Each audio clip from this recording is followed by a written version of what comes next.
Hello, good morning, India.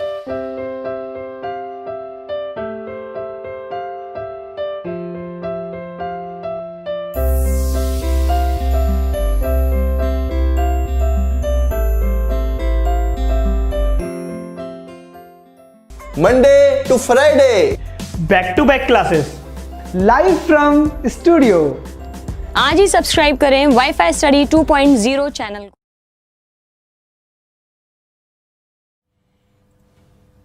Hello friends, welcome to Wifi Study changing the way of learning. सभी का हार्दिक अभिनंदन है Wifi Study education YouTube channel पर। मित्रों, राम राम सभी को। पटवारी की क्लास में आपका बहुत सारा स्वागत है। पटवारी और पुलिस की कक्षा में आप लोगों का।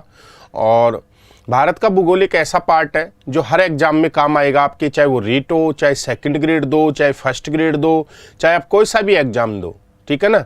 भारत का भूगोल अक्सर सब में काम आता है मित्रों, और इसको सीरियस होकर पढ़ने की आवश्यकता है आपको। जो आप पढ़ते हैं, सारे बच्चे पढ़ते ही हैं, सारे बच्चे सिंसियर हैं।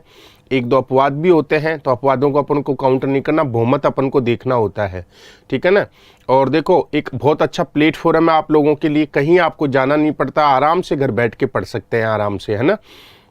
राम राम सबको, राम राम मेरे प्यारे दोस्तों, सभी को राम राम राम राम। तो जो वन लाइनर क्वेश्चनों की जो श्रृंखला चल रही है उसी को अपन आगे बढ़ाएंगे, ठीक है ना। उससे पहले एक छोटा सा रिक्वेस्ट आपसे यही है कि शेयर आप कर दिया करो, अपने आप ही शेयर कर दिया करो, ठीक है ना। और कुछ बच्चों के मन में ये आता होगा, जैसे हम बोलते हैं प्लस कोर्स के लिए, हम बोलते हैं आपको कि प्लस कोर्स ले लो, प्लस कोर्स ले लो। तो दोस्तों, प्लस कोर्स में हानि नहीं है आपको। देखो, घर बैठ के आप पढ़ सकते हैं प्लस कोर्स में, ठीक है। बहुत अच्छे से पढ़ाया जाता है पूरा का पूरा। जिन बच्चों ने प्लस कोर्स लिया हुआ है, आपका कोई चित परिचित है तो उससे पूछ के देखना, सारी चीज़ें है ना बढ़िया तरीके से चलती हैं प्लस कोर्स पे। न्यूनतम फीस है, एक एक बच्चे की बात को सुना जाता है, सबसे कम फीस है, बहुत अच्छा कंटेंट मिलता है, और टाइम पे कोर्स पूरा होता है। ऐसे नहीं कोर्स पूरा नहीं होता है, कंप्लीट कोर्स टाइम पे होता है यहाँ पे, समझ में है ना। वीकली क्यूज मिलती हैं, टेस्ट जिसको बोलते हो आप, वो वीकली होता है आपका। सारी चीज़ें सिस्टम से हैं। आपको लगता है अगर एक बार आप लोगे ना, उसके बाद में खुद आप आदी हो जाओगे कि कहीं कोचिंग में नहीं जाना, मुझे आरएस की तैयारी करनी है तो वाईफाई स्टडी से करो आराम से। आप एक बार खुद आदी हो जाओगे। जब तक अपन किसी चीज़ के बारे में समझते नहीं है, जब तक अपन किसी चीज़ के बारे में जानते नहीं है ना, तो उससे दूर भगने का प्रयास करते हैं, ठीक है ना। और फ्री की चीज़ तो आपको पता है कहीं भी नहीं पसती है, तो दो पैसे तो खर्च करने ही पड़ते हैं। लेकिन वाईफाई स्टडी यूट्यूब चैनल ऐसा चैनल है जो देखो नाम मात्र की फीस में, यार एक महीने की अगर फीस देखो ना आप, तो 400-500 रुपये महीने की फीस पड़ती है। 400 या 500 रुपये महीने की फीस पड़ती है। 400-500 रुपये महीने की कोई मायने फीस नहीं है। 3-4 महीने आप कोचिंग करके जाते हो, 15 से 20,000, 18,000, 12,000 रुपये फीस पे करके जाते हो, और जब बाहर निकलते हो तो रोते हुए निकलते हो कि यार कुछ भी मज़ा नहीं आया। और यहाँ आराम से पढ़ सकते हैं। एक बार अगर साल भर का ले लिया ना आपने, 7300 रुपये की नहीं, 6300 रुपये साल भर की फीस है, 6300, 6,300 रुपये। अब 6,300 रुपये में यदि मैं 12 का भाग दे दूँ, 6,300 रुपये में अगर मैं 12 का भाग दे दूं, तो देखो कितनी फीस आती है। बिल्कुल नाम मात्र की फीस आएगी आपके सामने। 525 रुपये महीने की फीस आ रही है। बताओ, 525 रुपये महीने की फीस है, तो 525 रुपये में कोई भी नहीं पढ़ाएगा आपको। तो अपन शुरू करते हैं अपने, आते हैं मुद्दे के ऊपर। भारत के भूगोल में क्वेश्चन आपके सामने है मेरे बच्चों। पहला क्वेश्चन आपका है, स्लैश और बर्न कृषि किस खेती पद्धति को उपमा दी गई है। स्लैश कृषि, बर्न कृषि कौन सी खेती को कहते हैं? तो इसके 2-3 नाम और हैं, ये भी आपको याद रखना है। इसको स्लैश कह दो, इसको बर्न कह दो, इसको बुशफैलो कह दो, बुशफैलो बुशफैलो कह दो, इसको झूमिंग कह दो, इसको स्थानांतरित कह दो, स्थानांतरित कह दो, इसको बिना यंत्र की कह दो, बिना यंत्र की कृषि कह दो, इसको बिना उर्वरक की कृषि कह दो, बिना उर्वरक,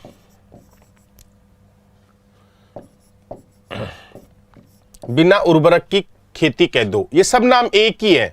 स्लैश कह दो, बर्न कह दो, बुशफैलो कह दो, झूमिंग कह दो, स्थानांतरित कह दो, बिना यंत्र की कह दो, बिना उर्वरक की खेती कह दो। और ये सब खेती जो करते हैं ये आदिवासी करते हैं। कौन सी लोग करते हैं? आदिवासी लोग करते हैं। और इसका सबसे ज्यादा प्रचलन हमारे उत्तर पूर्वी भारत में है, उत्तर पूर्वी भारत में है, ये भी आपको ध्यान रखना है। तो ये स्थानांतरित कृषि के नाम है, याद रखना है सारे के सारे। स्लैश, बर्न, बुशफैलो, झूमिंग, स्थानांतरित, बिना यंत्र की, बिना उर्वरक की खेती, इसी को बोलते हैं आदिवासी लोग। क्या करते हैं मेरे बच्चों, जो वनस्पति होती है उसको नष्ट करते हैं, उसको जला देते हैं, पेड़ों को काट देते हैं, 1 से 3 साल उस स्थान पर खेती करते हैं, ठीक है ना। और फिर उस स्थान को छोड़कर अन्यंत्र स्थान की तलाश में वो आगे बढ़ जाते हैं। फिर उस स्थान पर वनस्पति को नष्ट करके फिर खेती करते हैं। इसीलिए हाई कोर्ट ने और सुप्रीम कोर्ट ने ऐसी कृषि के ऊपर क्या लगा दी है? रोक लगा दी है। ये आपको ध्यान रखना है। अगला है लोकटक झील। अगला है मित्रों लोकटक झील किस राज्य में स्थित है या किस घाटी में स्थित है? ये घाटी है। किस राज्य में स्थित है या किस घाटी में स्थित है? तो लोकटक झील मणिपुर घाटी में स्थित है और मणिपुर राज्य में स्थित है। ये आपको याद रखना है। मोलेसिस बेसिन किस राज्य की संज्ञा है? तो मोलेसिस बेसिन है ना, मिजोरम को कहा जाता है। बेसिन का मतलब होता है निम्न भाग। निम्न भाग, ऊंचा भाग नहीं होना चाहिए। निम्न भाग का मतलब होता है मैदान। मैदान, तो मिजोरम के मैदानों को मोलेसिस की संज्ञा दी गई है।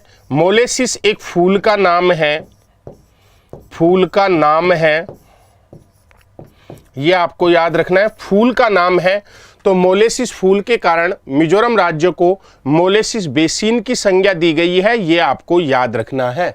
तो ये देखो, ये एक्सप्लेनेशन है ना, ये आपको ध्यान रखना है। इस एक्सप्लेनेशन में से क्वेश्चन पूछते हैं। जो मैं व्याख्या करता हूं ना, ये थोड़ा सीरियस होके समझा करो मेरे बच्चों इसको, जिससे आपका सवाल गलत नहीं हो, ठीक है ना। ये आपके हित की बात है, मेरे हित की बात नहीं है। ये आपके फायदे की बात है, मेरे फायदे की बात नहीं है। ये इसमें आपका फायदा है, मेरा फायदा नहीं है। पूर्वी हिमालय की तुलना में, देखो क्या कह रहा है, पूर्वी हिमालय की तुलना में ट्री लाइन की ऊंचाई मान पश्चिम हिमालय से होती है। देखो, पूर्वी हिमालय की तुलना में ट्री लाइन का मतलब क्या होता है? वनस्पति। ट्री का मतलब वनस्पति या पेड़ पौधे, वनस्पति या पेड़ पौधे। पर्सन को समझो, पूर्वी हिमालय की तुलना में जो पेड़ पौधों की ऊंचाई है वो पश्चिमी हिमालय से होती है, पश्चिमी हिमालय से होती है। समझ में आया ना? तो क्या होती है? कम होती है। याद रखना है, पूर्वी हिमालय की तुलना में पेड़ पौधों की ऊंचाई पश्चिमी हिमालय से क्या होती है? कम होती है। ये आपको ध्यान रखना है। तो पूर्वी भारत का जो पूर्वी हिमालय है, पूर्वी हिमालय की मैं बात करूं तो पूर्वी हिमालय किधर पड़ेगा? आपके जो 7 सिस्टर है उसकी बात कर रहे हैं। 7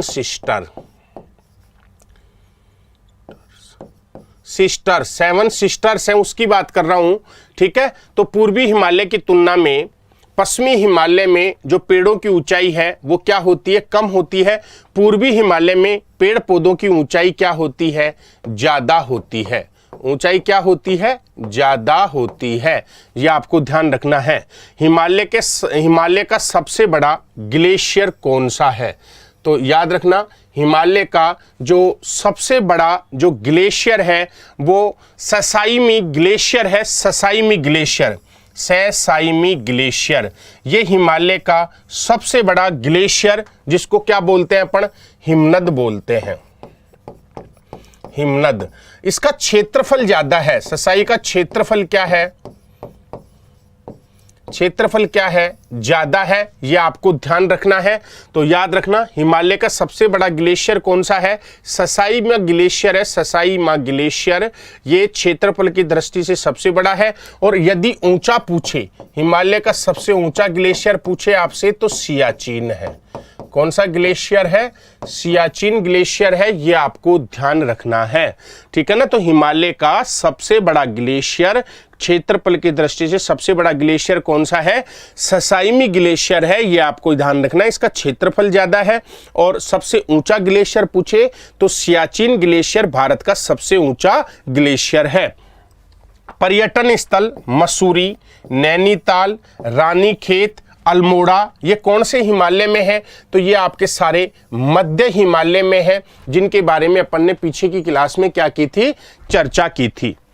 अगली स्लाइड आपकी है, कश्मीर और काठमांडू घाटी हिमालय के किस भाग में स्थित है? तो याद रखना ये मध्य हिमालय और महान हिमालय के बीच में है, अर्थात इस प्रकार से है, ये आपका वृहत हिमालय है, वृहत का ही दूसरा नाम क्या है? महान हिमालय है, और ये आपका मेरे मित्रों लघु हिमालय है, जिसका दूसरा नाम क्या है?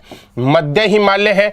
यहां पे जो ये घाटी है, ये कश्मीर घाटी है, ये कश्मीर घाटी है, और जो ये वाली घाटी है ये आपके काठमांडू घाटी है, जो नेपाल में स्थित है। काठमांडू घाटी है जो नेपाल में स्थित है, नाम से घाटी है, लेकिन यहाँ पे गेहूं की खेती होती है। गेहूं की क्या होती है? खेती होती है, ये आपको ध्यान रखना है। नाम की घाटी है, यानी कि नाम से घाटी है, लेकिन खेती किसकी होती है? गेहूं की होती है। कश्मीर घाटी आपके पश्चिम भाग में स्थित है, ये भी आपको याद रखना है, और काठमांडू घाटी आपके पूर्वी भाग में स्थित है, ये भी आपको ध्यान रखना है। अगला है, बुग्याल और प्यार घास के मैदान किसमें पाए जाते हैं? तो उत्तराखंड में बुग्याल और प्यार घास के मैदान पाए जाते हैं। बुग्याल और प्यार घास के मैदान लघु हिमालय में स्थित है। कौन से हिमालय में स्थित है? लघु हिमालय में स्थित है मेरे बच्चों। और इन्हीं घास के मैदानों को आपको पता है मर्ग भी कहा जाता है, जैसे गुलमर्ग, सोनमर्ग, समझ में है ना। तो ये भी आपको ध्यान रखना है, और साथ के साथ में आपको शेयर भी करना है। अगली स्लाइड है, एक अभिनति। अभिनति का मतलब क्या होता है? अभिनति का मतलब है जहां पे दो चीज आपस में मिल जाएं, जहां पर दो चीज आपस में मिल जाएं, या जहां दो चीज आपस में टकरा जाएं। याद रखना है, अभिनति का मतलब होता है मेरे दिल के टुकड़ों, जहां दो चीज आपस में मिल जाएं, जहां दो चीज आपस में टकरा जाएं, उसे अभिनति बोलते हैं। तो एक अभिनति श्रृंखला जो अरुणाचल प्रदेश और नागालैंड में उत्तर दक्षिण, उत्तर से दक्षिण में फैली हुई है, उसको बोलते हैं पटकोई बूम की पहाड़ी। उसको क्या बोलेंगे? पटकोई बूम की पहाड़ी बोलते हैं। तो एक चीज ये भी याद रख लेना, पटकोई बूम की पहाड़ी कहां पे है? अरुणाचल प्रदेश में है। पटकोई बूम की पहाड़ी है ना, ये उत्तर दक्षिण दिशा में फैली हुई है, याद रखना है। तो एक अभिनति, अभिनति का मतलब होता है जहां पर दो चीज आपस में टकरा जाएं, आपस में मिल जाएं, उसे अभिनति बोलते हैं। तो अभिनति श्रृंखला जो अरुणाचल प्रदेश और नागालैंड में उत्तर दक्षिण में विस्तारित है, तो पटकोई बूम की पहाड़ी।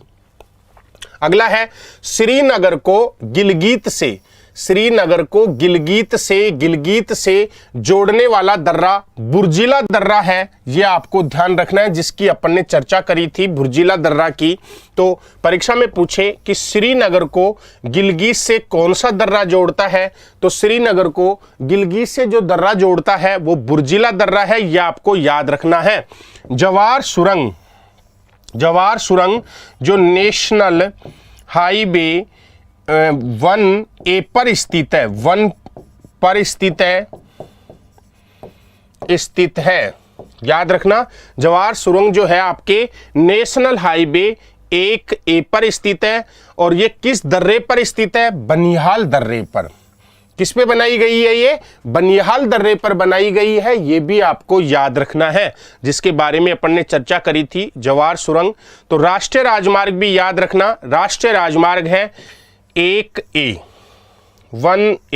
राष्ट्रीय राजमार्ग है 1A, ये आपको ध्यान रखना है। अगला क्वेश्चन है, हिमालय की तीनों श्रेणियों को सतलज नदी ने किस गार्ज द्वारा विच्छेदित किया है? हिमालय की तीनों श्रेणियों को सतलज नदी ने किस गार्ज के द्वारा काट दिया है तो छिपकली गार्ज के द्वारा, ये आपको ध्यान रखना है। जो छिपकला दर्रा है ये आपको पता होना चाहिए, हिमाचल प्रदेश में है, हिमाचल प्रदेश में है, ठीक है ना। और इस छिपकले दर्रे में हिमालय की 3 श्रेणी, कौन कौन सी श्रेणी है? 3 श्रेणी। और 3 श्रेणियों की अगर मैं चर्चा करूं यहां पे तो कौन कौन सी श्रेणी है? जास्कर, लद्दाख, कैलाश, कैलाश, जास्कर, लद्दाख, कैलाश। तो याद रखना, हिमालय की 3 श्रेणी, या 3 श्रेणी नहीं दे तो ये भी दे सकता है, जास्कर, लद्दाख, कैलाश। सतलज नदी ने किस गार्ज द्वारा विच्छेदित किया गया है? तो याद रखना, छिपकले गार्ज के द्वारा। पश्चिमी हिमालय में अधिकांश वर्षा कैसे होती है? तो जो भारत का पश्चिमी हिमालय है, भारत का जो पश्चिमी हिमालय है, इसमें वर्षा पछुआ विक्षोभ से होती है। पछुआ विक्षोभ, पछुआ विक्षोभ का मतलब होता है पश्चिम विक्षोभ से, पश्चिम विक्षोभ से होती है। और पश्चिम विक्षोभ से जो भारत में वर्षा होती है वो आपके किस किस में होती है? J&K में होती है। अब आपका लद्दाख बन गया तो लद्दाख में भी होगी, क्योंकि ऊपर का पार्ट लद्दाख का आता है। पंजाब में होती है, हरियाणा में होती है, राजस्थान में होती है, गुजरात में होती है। इसके अलावा पश्चिम विक्षोभ से कहीं भी वर्षात नहीं होती है। बिना अधिकृत भारतीय हिमालय की सबसे ऊंची चोटी कौन सी है?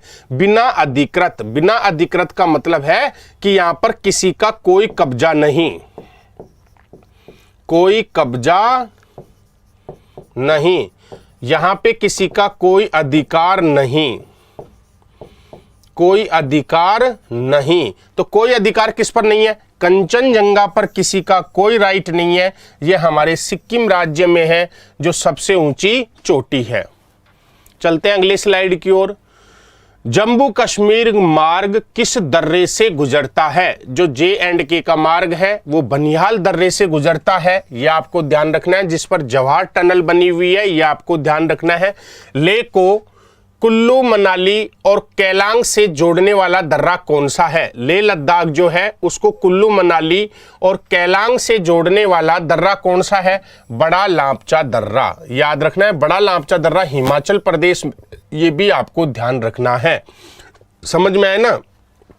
तो लेह को कुल्लू मनाली और केलांग से जोड़ने वाला दर्रा बड़ा लापचा दर्रा है जो हिमाचल प्रदेश में स्थित है। सेवराई की पहाड़ी, सेवराई की पहाड़ी किस राज्य में है? तो ये तमिलनाडु में है, ये आपको ध्यान रखना है। अपन ने पहाड़ियां पढ़ी थी उस समय, आपको बताया था सेवराई, जावेदी, समझ में है ना, नल्ला मनाई, पालकोंडा, ये सारी की सारी पहाड़ियां हैं जो भारत के पूर्वी घाट पर स्थित हैं, ये आपको ध्यान रखना है। मित्रों अगली स्लाइड की ओर अपन चलते हैं। कराकोरम श्रृंखला का प्राचीन नाम क्या था? जो कराकोरम पर्वतमाला है इसका प्राचीन नाम पूछ रहा है तो इसको कृष्णागिरी के नाम से जानते थे। किस नाम से जानते हैं? कृष्णागिरी के नाम से जानते थे। कराकोरम श्रृंखला को प्राचीन काल में कृष्णागिरी भी कहते थे, ये आपको ध्यान रखना है। प्रश्न पूछा जा सकता है कि कृष्णागिरी किसका पार्ट है? ये ट्रांस हिमालय का पार्ट है। कौन से हिमालय का पार्ट है? ये ट्रांस हिमालय का पार्ट है, ये आपको ध्यान रखना है। किसका पार्ट है ये? ट्रांस हिमालय का। विश्व का सर्वोच्च पर्वत शिखर माउंट एवरेस्ट, विश्व का सर्वोच्च पर्वत शिखर माउंट एवरेस्ट हिमालय के किस भाग में स्थित है? तो याद रखना है वृहद हिमालय अथवा नेपाल हिमालय में स्थित है।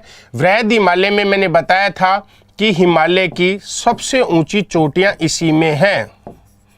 हिमालय की हाईएस्ट पीक यहीं पर स्थित है, ये आपको ध्यान रखना है। और भारतीय प्रायद्वीप किसका भाग है? भारतीय प्रायद्वीप किसका भाग है? तो गोंडवाना लैंड का भाग है भारतीय प्रायद्वीप, ये आपको ध्यान रखना है। भारतीय प्रायद्वीप गोंडवाना लैंड का भाग है, ये आपको ध्यान रखना है। परीक्षा में प्रश्न पूछा जा सकता है भारतीय प्रायद्वीप। अब इसको याद कैसे रखोगे? तो आपको याद रखना है मेरे मित्रों, जो आपके नर्मदा नदी है, नर्मदा जो रिवर है, जो आपके कौन से पर्वतमाला के दक्षिण से बहती है? विंध्याचल के दक्षिण से, दक्षिण से बहती है।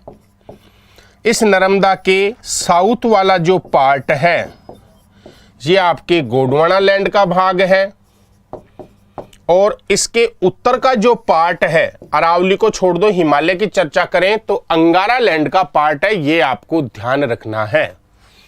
कुछ पार्ट वहां गोंडवाना लैंड का भी है।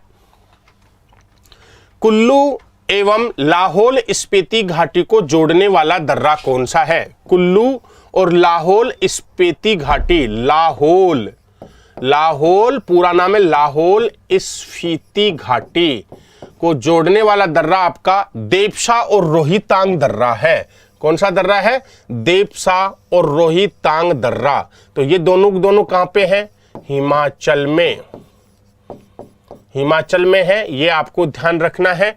कुल्लू एवं लाहौल स्पीति घाटी को जोड़ने वाला दर्रा देपसा है और रोहितांग दर्रा है, जो हिमाचल प्रदेश में स्थित है, ये आपको ध्यान रखना है। कश्मीर घाटी और कारगिल का संपर्क किन दर्रों के द्वारा स्थापित होता है? यानी कि कश्मीर घाटी कारगिल से कौन से दर्रे से जुड़ी हुई है? तो याद रखना पेंजिली दर्रा है और एक आपका जोजिला दर्रा है। याद रखना है पेंजिला दर्रा और जोजिले दर्रे के द्वारा कश्मीर घाटी को कारगिल से क्या किया गया है? जोड़ा गया है, आपको याद रखना है। उत्तराखंड को तिब्बत एवं मानसरोवर से जोड़ने वाले दर्रे का नाम क्या है? तो उत्तराखंड को तिब्बत से और मानसरोवर से दो जड्डे जोड़ते हैं, वो कौन कौन से हैं? माना दर्रा है, मांगस दर्रा है, ठीक है, मुलिंग दर्रा है और आपका नीति दर्रा है। ये आपको याद रखना है। माना है, मांगस दुर है, मुलिंग दर्रा है, मुलिंगला, नीतू दर्रा है, ये आपको ध्यान रखना है। अगली स्लाइड की ओर चलते हैं। लहासा का संपर्क सिक्किम में किस दर्रे से होता है? जो लासा दर्रा है उसका संपर्क सिक्किम से किस दर्रे से होता है? तो जलेपला और नाथुला दर्रे से होता है, ये आपको ध्यान रखना है। जो लासा है उसका संपर्क सिक्किम में किससे होता है? जलेपला और नाथुला, क्योंकि जलेपला और नाथुला चीन को किससे जोड़ते हैं? भारत से, जो चीन को भारत से जोड़ते हैं, ये आपको ध्यान रखना है। लासा का संपर्क अरुणाचल प्रदेश से किस दर्रे से होता है? तो बुमला दर्रे के द्वारा होता है। मैंने आपको बताया था बुमला दर्रा अरुणाचल प्रदेश में है, यह आपको ध्यान रखना है, ठीक है ना। अगला है स्टोर हाउस ऑफ मिनरल्स किस पठार को कहते हैं? देखो यहाँ पे स्टोर हाउस ऑफ मिनरल्स, समझ में है ना। चाहे तो उसको स्टोर हाउस ऑफ मिनरल्स कह दो, चाहे इसको खनिजों का भंडार कह दो, खनिजों का भंडार कह दो, या इसे भारत का रूर कह दो, भारत का रूर कह दो। तो किस पठार को कहा जाएगा? छोटा नागपुर पठार को कहा जाएगा। छोटा नागपुर पठार को कहा जाता है, यह आपको ध्यान रखना है।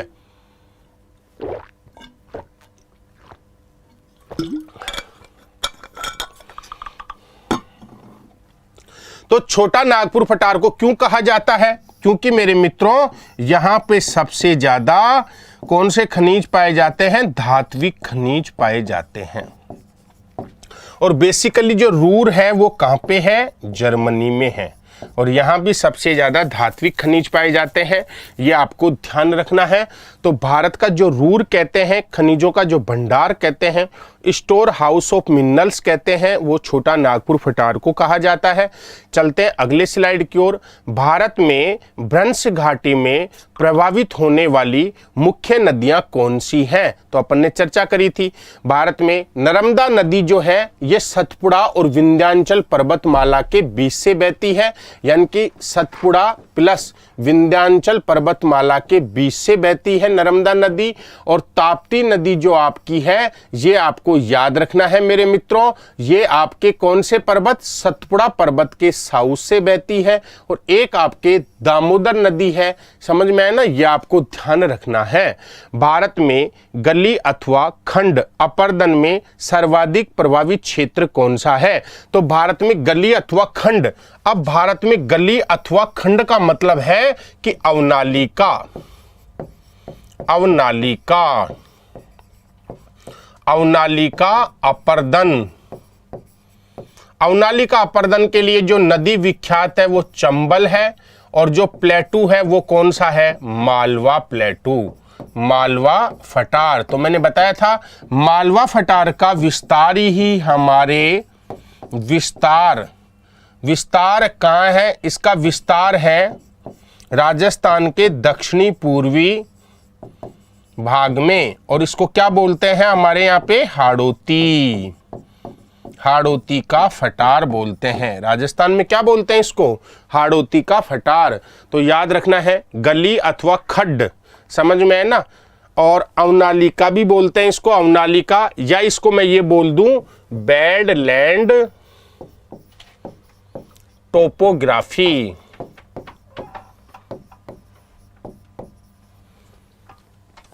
तो याद रखना है इसको। सोन एवं चंबल नदियां किस दिशा में बहती हैं? तो सोन और चंबल दोनों दक्षिण से किधर बहती हैं? उत्तर की ओर। किस दिशा में बहती हैं? दक्षिण से उत्तर दिशा की ओर बहती हैं। याद रखना है सोन नदी का उद्गम अमरकंटक फटार से होता है, और सोन नदी है ना, याद रखना है ये दो श्रेणियों के मध्य से होकर बहती है, जिसका नाम है कैमूर और पारसनाथ, यहां से बहती है। और जो चंबल नदी है इसका उद्गम होता है जानापाव, जानापाव पहाड़ी, और ये कहां पड़ती है? एमपी में। अमरकंटक प्लेटू भी कहां है? क्लियर है।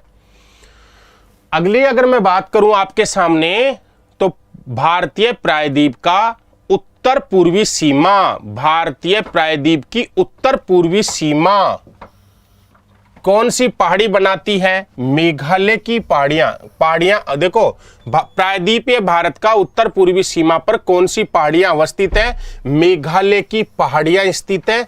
ये आपको ध्यान रखना है।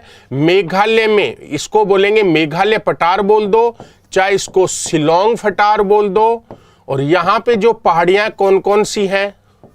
गारो, खासी और जयंती, ये तीन पहाड़ियां है ना, ये भी मेरे मित्रों उत्तर पूर्वी भारत में प्रायद्वीप के ही भाग है, ये आपको ध्यान रखना है।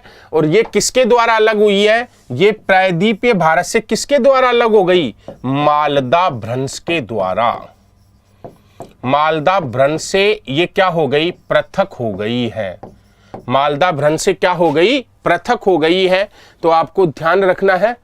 क्लियर है ये? तो याद रखना है प्रायद्वीपीय जो भारत है इसकी उत्तर पूर्वी सीमा मेघालय की पहाड़ियां, शिलोंग का फटार, गारो खासी की पहाड़ियां बनाती हैं। उत्तर तथा दक्षिण भारत के बीच प्राकृतिक विभाजक के रूप में कौन सी पर्वतमाला स्थित है? तो विंध्याचल पर्वतमाला उत्तरी भारत को दक्षिणी भारत से अलग करती है, आपको याद रखना है। उत्तरी भारत को दक्षिणी भारत से अलग करने वाली कौन सी है? विंध्याचल पर्वतमाला। और संसार की सबसे पुरानी पर्वत श्रेणी कौन सी है?